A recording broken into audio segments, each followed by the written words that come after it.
Hello বন্ধুরা, চলে এলাম আজকে আরও একটা ভিডিও নিয়ে।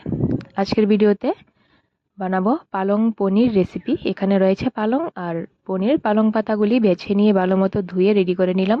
তারপর কড়াইতে পরিমাণ মতো একটু জল দিয়ে একটু নুন দিয়ে গরম হয়ে গেলে পালং পাতাগুলি দিয়ে দিলাম।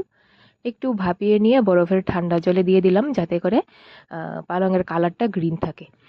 তো এখানে ঠান্ডা জলে 5 মিনিট রেখে তারপর ব্লেন্ডারে কাজু বাদাম, পালং পাতা আর কাঁচা লঙ্কা দিয়ে পেস্ট করে নিলাম।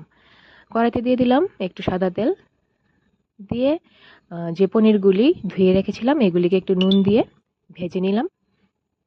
তারপর পনিরগুলি ভাজা হয়ে গেলে পরিমাণ মতো আরেকটু সাদা তেল দিয়ে শুকনো লঙ্কা আর জিরে ফোড়ন দিয়ে একটু ভেজে নিয়ে দিয়ে দেব পেঁয়াজ কুচি।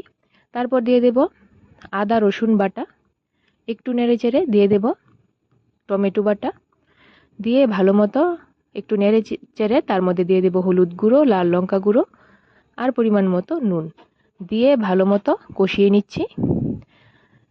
ভালো মতো কষানো হয়ে গেলে পেস্ট করে রাখা পালংটা দিয়ে দিলাম, দিয়ে ভালো মতো মিশিয়ে নেব।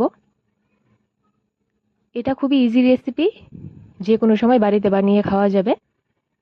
আর আমি যে রেসিপিটা বানিয়েছি এটা সত্যিই খেতে খুবই সুস্বাদু হয়েছে, তোমরা ট্রাই করে দেখতে পারো।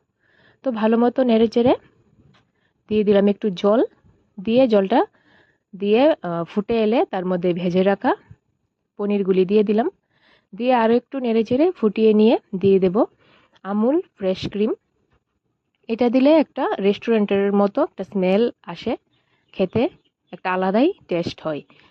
এটা দেওয়া ছাড়াও খাওয়া যায় বা এর বদলে বাটারও দেওয়া যাবে। আমার কাছে ফ্রেশ ক্রিম ছিল তাই এটা দিয়েছি। আর দেখো কালারটা কতটা সুন্দর রয়েছে, একদম গ্রিন রয়েছে। তো ঠান্ডা বরফের জলে দিলে এই কালারটা এতটা সুন্দর থেকে যায়। তো খুবই সুস্বাদু হয়েছে খেতে। আর আমার ভিডিও যদি তোমাদের ভালো লেগে থাকে প্লিজ লাইক করে দেবে। ভিডিওটা দেখার জন্য ধন্যবাদ।